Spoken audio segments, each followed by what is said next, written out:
Às 46 minutos, eu sou Fredson Mangabeira e começa a partir de agora no seu rádio o programa Tabuleiro, trazendo os seguintes destaques. Primeiros destroços da aeronave que caiu e matou o cantor Gabriel Diniz chegam ao Aeroclube de Sergipe.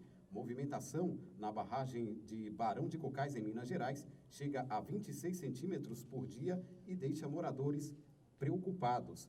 Bandidos invadem casa na Santa Cruz e fazem família refém. E no nosso quadro de entrevistas, o editor de rádio, Alexandre Santana, trará informações preciosas para os nossos ouvintes e suas experiências nesta função. Fique ligado na melhor atração do seu dial. É música. Já entra a música direto, né? Quem tem voz pra rádio é assim. Tá vendo aí? Na volta agora. Voz e dinâmica. Vamos trabalhar, né, para isso. Voz e dinâmica.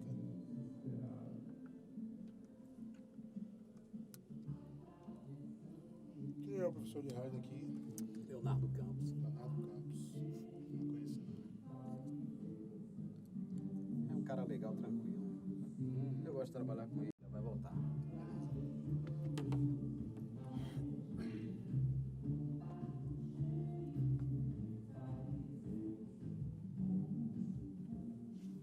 Aí para você o som dos tribalistas, Diáspora, 7 horas 49 minutos.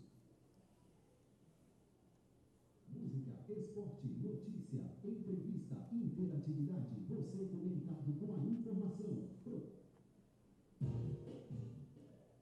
É isso aí, estamos de volta e agora, como havia prometido na nossa chamada inicial, vai ter agora a entrevista com o nosso editor de rádio, Alexandre Santana, que traz o ar da sua graça, né? Desde já a gente agradece a presença do Alexandre, ter conseguido um tempo na agenda dele para dar o prazer para toda a nossa equipe, toda a turma da FTC, ter esta mente brilhante, trazendo mais valor para a nossa academia. Boa noite, Alexandre, obrigado por ter aceitado o nosso convite. Fique muito à vontade. Boa noite, Fredson. Boa noite a todo mundo que está ouvindo aí o Tabuleiro. Prazer meu de estar aqui com vocês para poder falar um pouquinho da minha experiência nessa área aí de edição de rádio jornalismo. Prazer é todo nosso, Alexandre. Alexandre, conta pra gente, há quanto tempo você atua, né, como editor de rádio? Como editor, eu trabalho já há uns 10 anos. Mas antes disso eu já trabalhava com rádio, já produzia conteúdo para rádio. Na verdade, a minha história com o rádio, ela começou e eu nem sabia que já ia ter uma história. Eu gostava muito de rádio. Na minha casa eu tenho até esse rádio, até hoje, inclusive, lá na minha casa eu tenho um radinho de fita cassete, né? Poxa. E que a gente brincava de fazer gravação. Ele tinha um modo de gravar, né? E a gente brincava de fazer algumas gravações em fita com meus primos, enfim, com os amigos de infância. E brincava dessa coisa de como é que é a nossa voz gravada e tal, fazia algumas brincadeiras. E a minha primeira memória com o rádio é essa, assim, desse momento, né? Depois, como ouvinte, já, óbvio, tem várias memórias, né? De estar em casa, ouvindo música. Eu também trabalho com música, então tem essa relação mais próxima com o rádio no sentido musical também. E aí, quando eu estava terminando o ensino médio, eu não sabia bem o que fazer, o curso que eu iria fazer. Eu sabia que eu queria fazer um curso de comunicação. Isso eu já sabia, porque eu sempre gostei muito de escrever, sempre gostei muito de conversar, de me comunicar. Então já tinha essa coisa de que vou fazer comunicação. Mas não tinha ainda escolhido um curso para fazer. E no primeiro ano em que eu saí do colégio, né, do terceiro ano para concluir o ensino médio, eu acabei não me dedicando muito ao vestibular. Talvez por essa incerteza. Então, eu fiz o vestibular mais para constar, mas eu não sabia bem o que eu queria fazer. E aí, fiz vestibular para jornalismo, na UFBA. E, dentre as escolhas que eu tinha, um curso que me chamava bastante atenção na época era o curso de Relações Públicas da UNEB. Era o que eu queria ter passado, na verdade. Eu não fiz pensando no jornalismo da UFBA, nada. Eu queria ter passado no curso de jornalismo, de Relações Públicas da UNEB. E aí não consegui passar na UFBA e fiquei muito próximo da aprovação na UNEB. Inclusive fiquei um pouco frustrado, porque dentre os dois era o que eu queria, né? E depois aí pesquisando e tal, eu fui vendo que não seria tanto a minha área também. Como eu tinha sido reprovado no vestibular, eu acabei...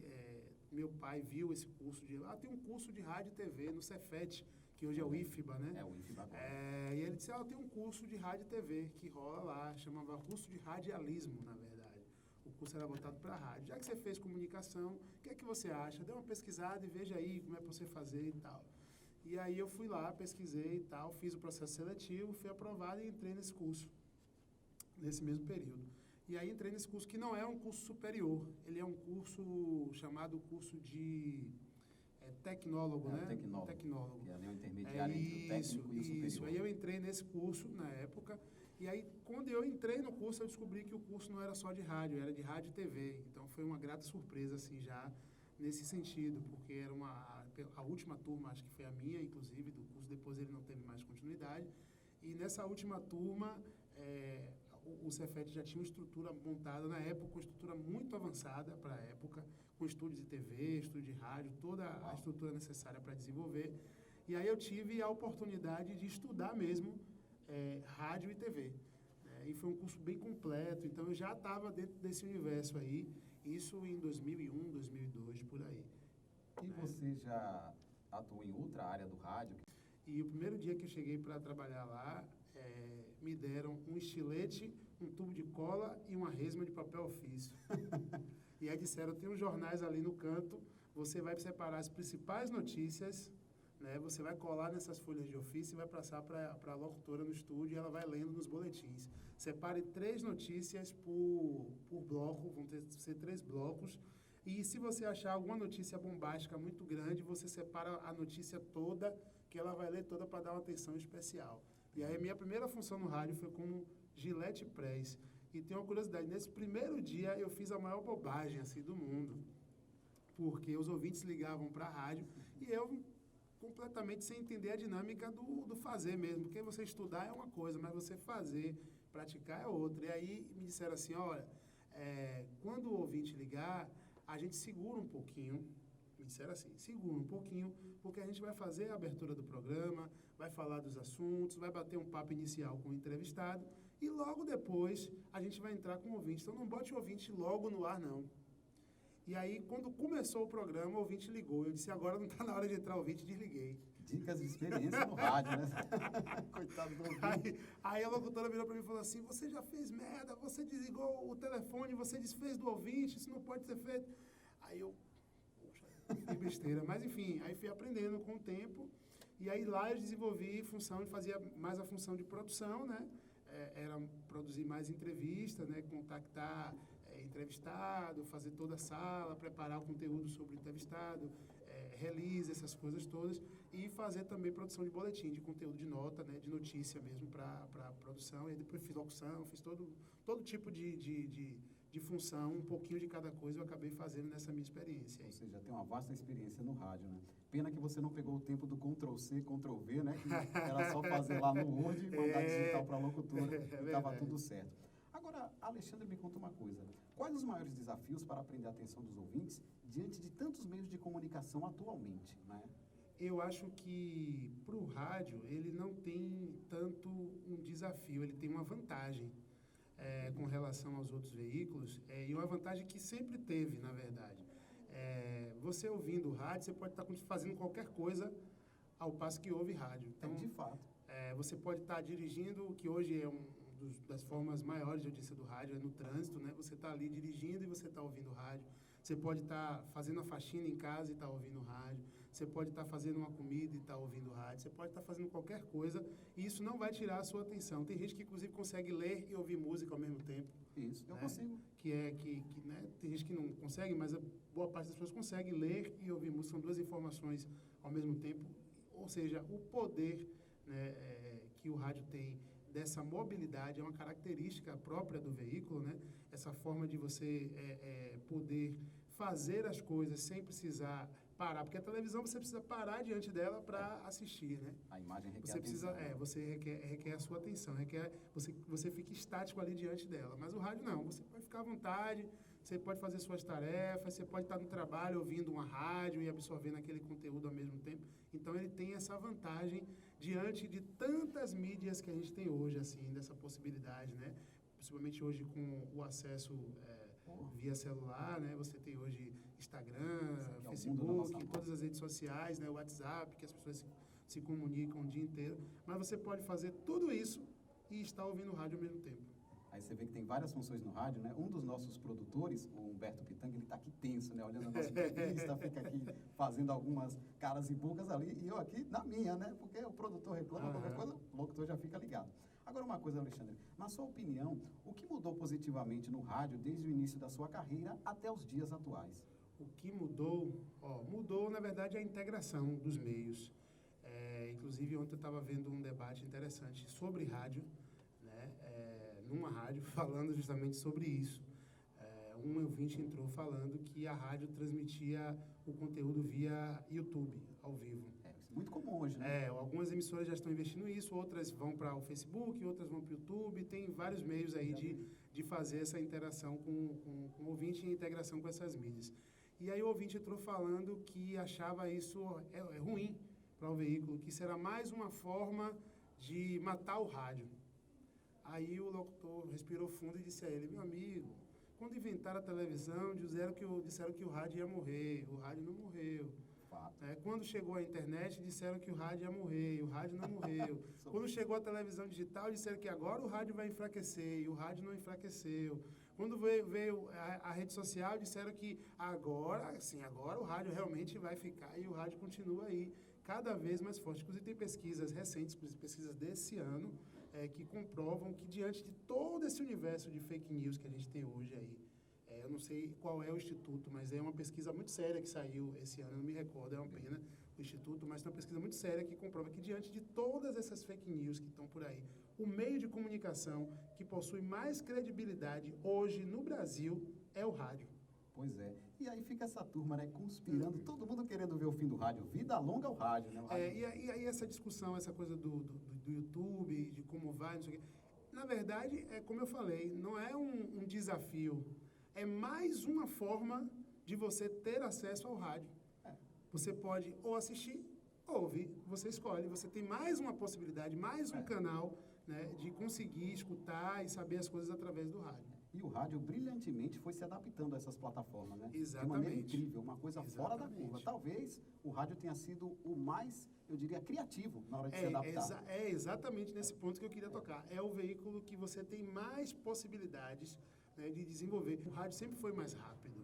Eu nunca pensei de ouvir rádio no aplicativo, como ouço, enfim, uma coisa fantástica. O rádio sempre foi mais rápido. O rádio você sempre conseguiu estar na rua, ver um acidente, ligar para a rádio, entrar e dar aquela informação primeiro que todo mundo. Veloz. A TV precisa gravar, pegar o vídeo, colocar na ilha para gerar uma imagem para colocar no ar. O rádio não, você chegou lá, ligou, falou, acabou, pronto, já está no ar. O cara está na hora. Agora, uma coisa, Alexandre, a gente que está trabalhando aqui, principalmente com essa turma de comunicação da FTC, né, a galera jovem que está fazendo jornalismo, assim como eu, e tem dúvidas sobre a carreira de editor de rádio. Para essa turma mais jovem, aqueles que têm vontade de seguir na carreira, qual o conselho que você daria para essa galera? Dizer, segue assim, segue nessa faixa aqui, nessa vibe, para o cara ser um editor de rádio de sucesso? Eu não sei qual é o segredo disso, não.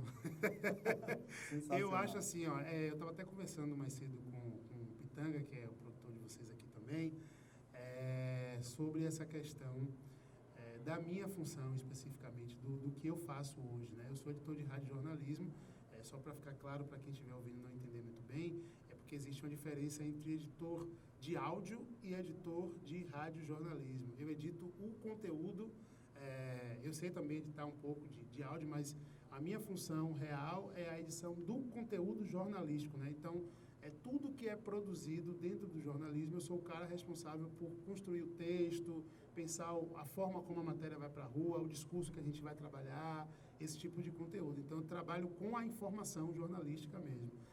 E hoje, talvez eu seja um dos poucos na Bahia que faça isso. Eu até acho, não sendo pretenso, eu acho que eu sou o único que faz isso. Porque eu trabalho com assessoria de rádio. Eu não trabalho como editor de rádio e jornalismo num veículo, numa emissora. Eu trabalho no governo do estado, na Secretaria de Comunicação. Então, eu tenho a oportunidade de editar todo o conteúdo que é produzido pelas secretarias e órgãos e autarquias, enfim, todos os entes, né, ligados ao estado. Que responsa, hein? É uma responsabilidade, se você ficar pensando em responsabilidade, você não faz. Mas é muito prazeroso, assim, eu gosto muito de manipular a informação, manipular no bom sentido, de mexer com a informação, lidar com a informação, tratar o conteúdo, né, para colocar na rua, ver o texto sendo construído, me dá prazer, né, juntar o off com a sonora, ver a coisa funcionar direitinho. Eu gosto disso.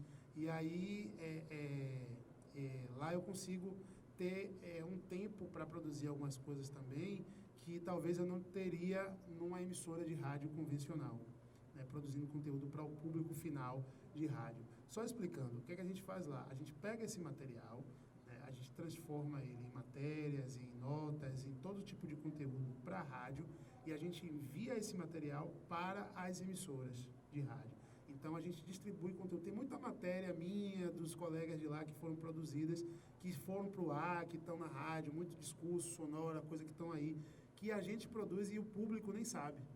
Que a gente faz todo dia esse tipo de material, né? Muita coisa importante que a gente coloca na rua e a galera nem está sabendo. Tem coisas, inclusive, que são bem maiores, até conteúdos nacionais. A gente já entrou ao vivo na Voz do Brasil, a gente já fez muita coisa assim grande.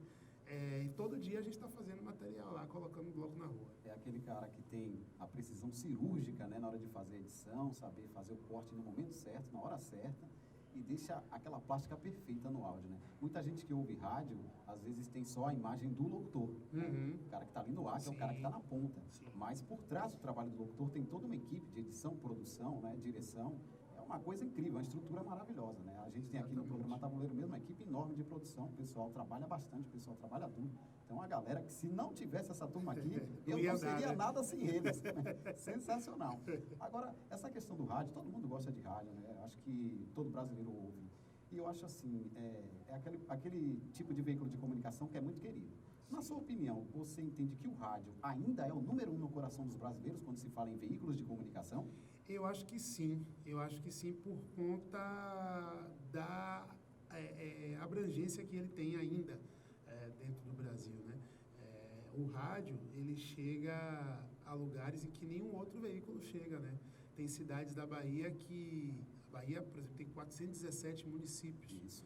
Quando eu falo do meu trabalho lá, eu estou me referindo a esses 417 municípios. A gente não trabalha, inclusive é uma coisa que eu bato muito com o pessoal de lá.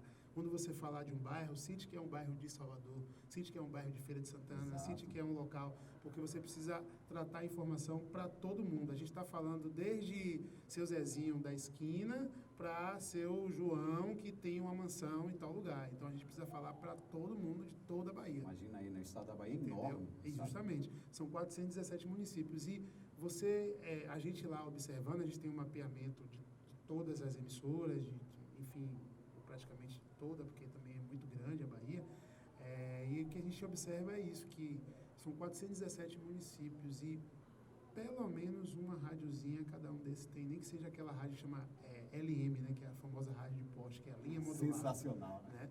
Nem que seja uma radinha dessa, mas tem. Os bairros de Salvador tem muitas essas rádios. Fora as que tem distribuídas em bairros, em regiões, em distritos, tem todo um aspecto, né, que está aí jogando, né, para todo mundo e o rádio está funcionando. As pessoas vão saber essa informação através do rádio. Elas não têm acesso a jornal impresso, elas não têm internet, né, então elas só têm mesmo o rádio para se informar. Inclusive, é uma discussão muito boa nesse aspecto com relação à Voz do Brasil. É o melhor exemplo de aplicação de regra de radiojornalismo. Todas as técnicas estão empregadas naquele programa. Independente de qual governo seja, há muitos anos a EBC, que é a Empresa Brasileira de Comunicação, que é quem faz o programa Voz do Brasil, eles fazem com muito cuidado, respeitando todas as regras básicas do radiojornalismo. Então, é muito interessante de você, quem está na faculdade, fazer esse exercício de pegar e ouvir. Tem disponível na internet como podcast hoje, então você pode ouvir em qualquer momento. É muito interessante você chegar, você pode pegar um livro, comparar suas aulas de radiojornalismo, as técnicas, com o que você vai ouvir no programa. Você vai ver tudo ali. Você puxou esse gancho aí do podcast, né? Muita gente pensa que o podcast é uma novidade, que é uma coisa atualíssima, praticamente dos últimos 3 anos. Mas eu acho que, na sua opinião, você que entende muito dessa questão de rádio, o que você consegue ver do podcast, né? De quanto tempo ele existe? É essa novidade mesmo que todos falam ou vem de algum tempo já? Não, na verdade, ele já existe há algum tempo. No início dos anos 2000, né, surgiu com muita muita força, inclusive, na época, para as pessoas que acompanhavam, né, esse desenvolvimento de mídias e tal, como eu sempre gostei muito de observar esse desenvolvimento, né, de como surgiram novas mídias e foi agregando, né, vindo da fita cassete para o CD, para o MD, que foi uma mídia que durou pouco no Brasil, que pouca gente conhece, era um disquinho pequenininho. Pois é. Né? Então, eu sempre vim acompanhando. E aí surgiu o podcast, que era outra possibilidade, né, de a gente poder produzir um conteúdo mais estático, né, que a pessoa podia ouvir a qualquer momento, a hora que ela quisesse. Então, você pode estar caminhando e parar para ouvir aquele conteúdo que você quer. Surgiu lá no início dos anos 2000. A característica principal dele era a distribuição, né, via e-mail. Naquela época as pessoas usavam, o e-mail também era novidade, então as pessoas usavam muito o e-mail. Então você assinava, né, as pessoas que conhecem tem o RSS, né, que você pode assinar lá os conteúdos de site, blogs, enfim. Os podcasts eles sempre disponibilizavam essa ferramenta, né, nos blogs, enfim. E aí você assinava e sempre você recebia via e-mail os novos episódios, né, os novos programas do seu podcast preferido. E essa mídia acabou ficando um pouco em baixa durante muito tempo por conta do surgimento de outras tantas mídias aí no meio do bolo. Houve um período, há uns 5 anos atrás, em que os podcasts voltaram a ser produzidos, mas para o YouTube, as pessoas colocavam o podcast no YouTube, com o fato de o YouTube ter alargado a possibilidade de conteúdo, né? Tinha um limite de 10 minutos, 5 minutos, aí foi aumentando, e hoje você pode colocar a vida de 10 horas e é tranquilo. E aí, alguns produtores começaram a migrar os podcasts para o YouTube, já também que a plataforma estava bombando, então vamos aproveitar esse espaço para expor o nosso conteúdo. E aí, tudo é oferta e demanda, né? Então, como você tinha um volume grande de podcasts rolando, as pessoas começaram a ouvir, foram se criando novas plataformas, aplicativos para poder você ouvir podcast, e hoje, as plataformas digitais que foram criadas prioritariamente para a música, elas já disponibilizam sessões específicas para o podcast. Você pode entrar, por exemplo, no Spotify, no iTunes, você vai ver lá quando você fizer o seu cadastro, ele já lhe dá a opção de entrar num bloquinho só de podcast. Né? Então, você tem essa possibilidade hoje de ouvir o podcast através dessas plataformas que se popularizaram, né? Que são aplicativos bem famosos, que investem bastante em mídia, então todo mundo acaba migrando para eles também. Então, essa mídia voltou à tona, né, nos últimos 4, 3 anos, como você falou, e aí hoje ela está bombando. Tem um número muito grande de gente produzindo. Eu lembro que há uns 3 anos, a discussão que rolava é como atrair o patrocínio para o podcast. Porque você produzir o podcast, beleza, é fácil de produzir, a gente pode sentar aqui e gravar com um aparelho celular hoje, um podcast bacana, a gente pode produzir bastante conteúdo, tem muitas possibilidades. O smartphone deu pra gente, assim, um mundo de possibilidade com mídia, né? E o problema é você conseguir produzir um podcast bacana, né, que consiga agregar marcas ao seu programa. A discussão comercial, porque entrou numa rota comercial. Tinha um podcast que já tinham muito, assim, público de assinatura mesmo, gente que ficava esperando toda semana ali lançar um episódio novo, mas que não tinham nenhum retorno financeiro, porque as marcas ainda não tinham descoberto isso. Então, tem a Associação Brasileira, né, dos Podcasters, o pessoal que discute essa mídia, e eles discutiam justamente isso. Como é que a gente vai conseguir trazer as marcas para o podcast? Tem algumas experiências muito boas aqui no Brasil, em São Paulo, sobretudo, por conta da visão um pouquinho mais adiantada das agências de publicidade, que começaram a oferecer esse conteúdo para os clientes. Dizer, eu tenho aqui um podcast que toda semana, pelo menos 30 mil pessoas vão ouvir. E é um público que é fiel, é um público que ouve mesmo, que para escutar, que não ouve nem rádio direito, mas que ouve isso aqui toda semana. Que é um produto de interesse. E aí, você quer aplicar seu dinheiro de mídia nesse público, então, a partir daí, eles começaram a agregar. E tem experiências muito boas. Tem um podcast americano, eu sou péssimo com o nome, tá? Tem um podcast nos Estados Unidos que eles criaram, para você ter ideia como é o negócio, eles criaram uma radionovela. E é uma trama policial, bastante, né, emaranhados, assim, Prende a atenção do ouvinte. prendeu a né? atenção do ouvinte. O último episódio deles deu milhões de inscritos, quebrou, a plataforma não aguentou, porque as pessoas ficaram esperando o dia de lançar o último episódio para poder ouvir.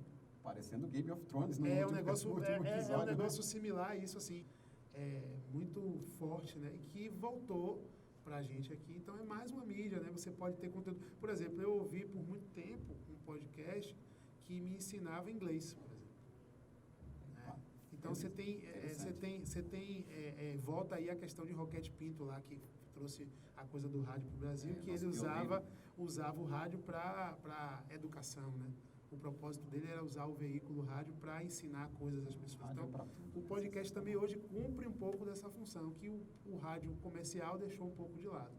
Né? Então, você tem hoje a opção de entrar no podcast só falando sobre saúde, então você vai aprender ali técnicas de como cuidar da sua saúde, de alimentação e tudo mais. Você quer aprender uma língua nova, você tem um podcast para aprender uma língua nova. Você quer aprender sobre veículo, você tem um podcast sobre veículo. Então, você tem essa possibilidade hoje com essa mídia. Acabou se tornando uma mídia focada